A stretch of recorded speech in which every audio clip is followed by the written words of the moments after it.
Hey there, y'all. This is Hades, and today we're discussing My Hero Academia chapter 431 more. Now, I just got a question for y'all, real quick.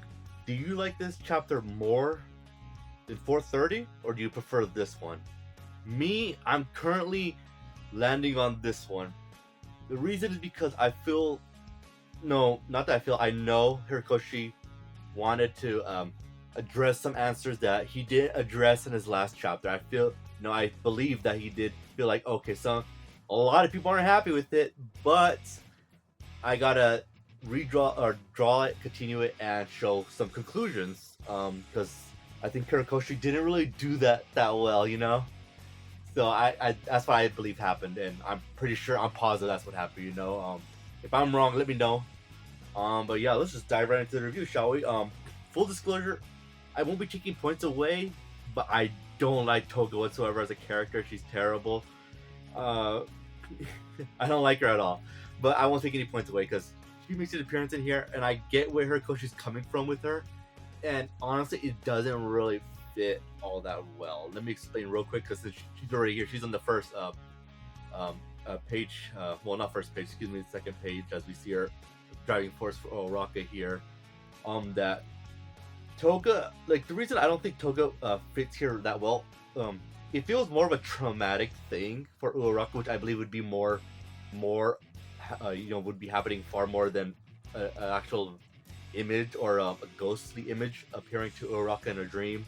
Because when we see other quirk users appear in another person in their own like inner world, similar to Naruto, it was like under the circumstances that they're being transferred their consciousness to an extent, like with All for One and All Might, where they could not see each other, but kind of a connection. But more we see with Deku and All for One, or Shigaraki when he has All for One with Deku, or even with Stars and Stripes when she sent her quirk into um One for All, or sorry, All for One. Excuse me, my bad. Yeah. So yeah, stuff like that.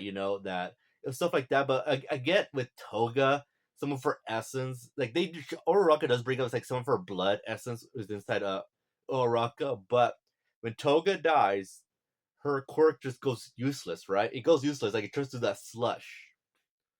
So I don't, unless the slush inside Uraraka's bloodstream, that could be it. But I don't know.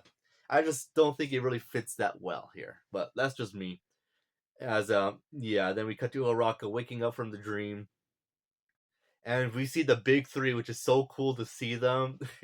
And it's cool to see Muriel's pompadour. Yeah, sure. Why wouldn't he have one? It's cool to see them, and Uraraka, being a teacher, helping kids out. As Muriel's playing with the kids, trying to like grab the peach, and the kids are trying to hit him, but of course they can't. And Uraraka helps the kid float, and he manages to hit Muriel's butt, and the kid is known as the Peach Farmer. Again, just funny stuff here. And Uraraka just enjoying her job, because the old saying, you never work a day in your life if you enjoy your job. So it's like, okay. And they both in the train, talking to each other about, what's going on with Toga's dream and all that stuff. And then we cut to Bakugo and Deku and Kirishima. Real quick, I just want to address this. Um, People that ship Bakugo and Deku, let's cut it out, man. Like, come on, really? God, it's over. Game over. It's over. It never happened. It never was gonna happen. All right, yeah, it's just crazy saying that stuff. Oh boy, man. Holy cow! On my feed, man. Thing just never ends. Well, we do get a good scene between Deku and Bakugo. Essentially, Bakugo wanting Deku, to come to his agency to work with him and everything, but Deku's like, no, he's happy where he's at. He's happy. Let me read what Deku says. All right. The armor made me very happy, but my feelings haven't changed. I think I'd enjoy being a teacher, even if I still had one for all. Now, at first, when I first read it, I was like, bull crap. But what I think Deku means is he like I honestly do believe if he had All for One and he was going on his way to go work at school, and there was someone that needed help, he'd obviously go help them out, right? Even if he's gonna be late to school. I think it'd be similar to All Might being a teacher, right? I think it'll be similar to that. But I don't think it's a one-to-one comparison what Deku's talking about, since Deku in this situation it's like if he still had it versus All Might where if he was losing it, and that's why he wanted to find a student that could he could transfer it to to his own successor. So yeah, I didn't like Deku said that because Deku should know more. Like, yeah, like it'd be more helpful, to help people. And they do talk about how like the Age of Heroes is going away, and I was like, oh no, like I get where they're coming from. Like, yeah, it's so peaceful that heroes aren't gonna be as like as needed. I get it, but saying like, yeah, there's not gonna be no more heroes, like, oh come on. Like Hirikoshi dropped the ball hard at the end of the arc. I say, the last chapter I read, it was fine for the most part. I think I gave it a 6, 7 maybe. But yeah, again, he just dropped the ball. I don't think he ended the series well whatsoever. The whole final arc was just trash. Bakugo had massive plot armor along with Uraraka. Uraraka and Toga got character assassinated. That was absolutely terrible. And Deku, I don't know if I want to say he got character assassinated, but he got dragged hard for sure, willing to try to save Shigaraki instead of trying to save, the world. Yeah, it was just insane to me. And then we cut to everyone together and we get Todoroki, and his hero name is Air Conditioning Hero. I got a good chuckle on that. That was pretty funny. And then we get a whole bunch of the main cast and everything, and where they rank, popularity and stuff. It's cool to see, and we see Mountain Lady. Gotta say, man, Mountain Lady. And then yeah, they start talking about going to Todoroki, story and stuff like that for a bit. Where he's at and everything, and he's essentially happy with what he's doing. Essentially, and we get Deku looking over at Uraraka as they want to sit with each other, and I was like, "Come on, guy! Like, really? They couldn't sit next to each other? Like, we know they would have. We all know. You watching this video, they would. Deku would have sat next to Uraraka, or Uraraka would have sat next to Deku. The only way this would have happened is if Todoroki or Bakugo sat right next to Deku before Uraraka arrived, but clearly that's not what happened since Deku and Bakugo were already there and Todoroki barely arrived. The other thing that could happen is if no, because it wouldn't happen because one of them would have to arrive unless Uraraka arrived first, and then Froki and Mia arrived with her. Like that's the only way. That's the only way. But I don't know. I just like I don't know, man. It's crazy that they didn't. Yeah, that they didn't sit next to each other. I just thought it was crazy, because they do reconcile their feelings for each other later on, which is I think Hirokoshi. I don't know why he didn't do it. It's crazy in the last chapter, because that'd be like saying, yeah, Ichigo and Orihime didn't end up together. Naruto and Hinata didn't end up together. It'd be like that. It's like kind of weird, Like it doesn't ruin it, the last chapter or anything, because I thought it was implied that they were together, or like I figured, not implied, but I figured like they're together, So, but it was odd that they didn't show them together, like it was odd for sure, but it did take away the chapter, it did ruin the ending again because my hero, the ending, it was the final arc that was terrible, but then they all get a beep, and immediately Deku, the one that says he'd be okay being a teacher, he's the first one there to not first one, but the one we see in the panel that's already jumping into action. Then we cut to essentially the whole thing's over. Some time passed, and Bakugo says, "I got here first," and Deku's like, "No, it was Ida." Again, stuff like that's it got me chuckling. It was pretty funny as they're all together and everything, and then they're all splitting up. As Bakugo's like, "All right, see you guys," and Deku's like, "All right, I'll see you guys later." And as they're going, we see Uraraka just walking by herself, thinking, she got to sit next to Deku. She wished she could have talked to him for a bit, and then we see Deku chasing after her, which is a nice moment.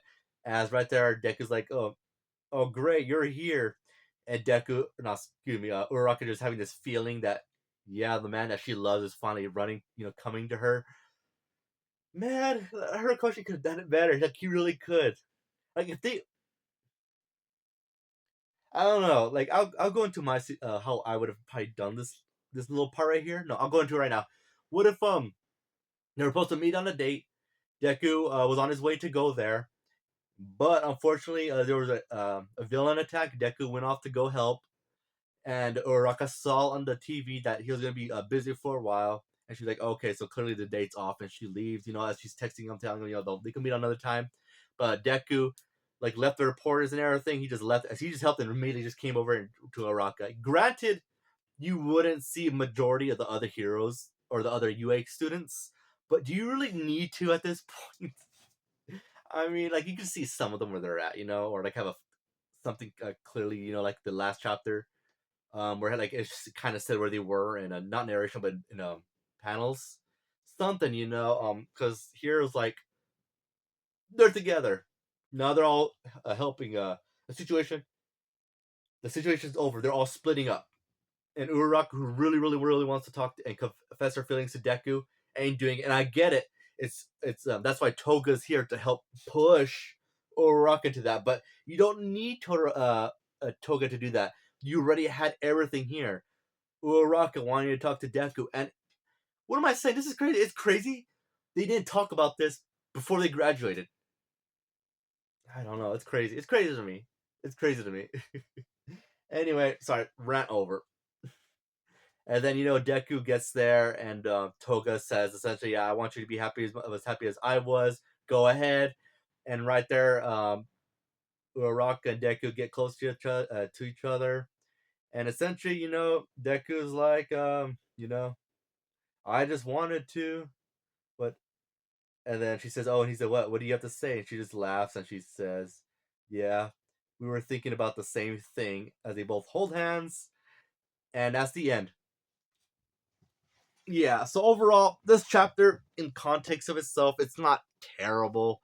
The only really thing I didn't like was just Uraraka and Deku not really confessing their feelings that a long time ago, but it is what it is. The only real complaint though I have, aside from that, is the whole Toga thing. The Toga thing, I get it, but from the rules of this story, it doesn't really make too much sense. And it's been many, many years since Toga's blood was in Uraraka in the sludge. Either honestly should have probably killed Uraraka, to be honest. Clogging her blood. But so overall, I'm gonna give this chapter again. I like it better, but I would say it's probably like on the other one's level, probably 7. Yeah, 7. So yeah, that's my review. I don't know. What do you guys think? You guys like it? I don't know. It was cool to see Mountain Lady. Anyway, that's all I really got for you. My Hero's over. About time. I don't want no spin off, no freaking My Hero Academia Shippuden or anything like that, or the story about Deku's kids, similar to Boruto. Like no, like all that's over. Don't undermine the achievements we have that we got in this story, like you do with the achievements that happen in Naruto. All right. If you're gonna do a one shot, do another one shot many, many, many, many, many years from now, similar to Bleach, or there's something that happens. I was like, oh dang, but the heroes can still continue living on a peaceful life. If you don't know what I'm talking about, what happens in the last Bleach chapter, it's crazy. Anyway, that's my review. If you listen this far, I appreciate it. I hope you guys have a great day and take care.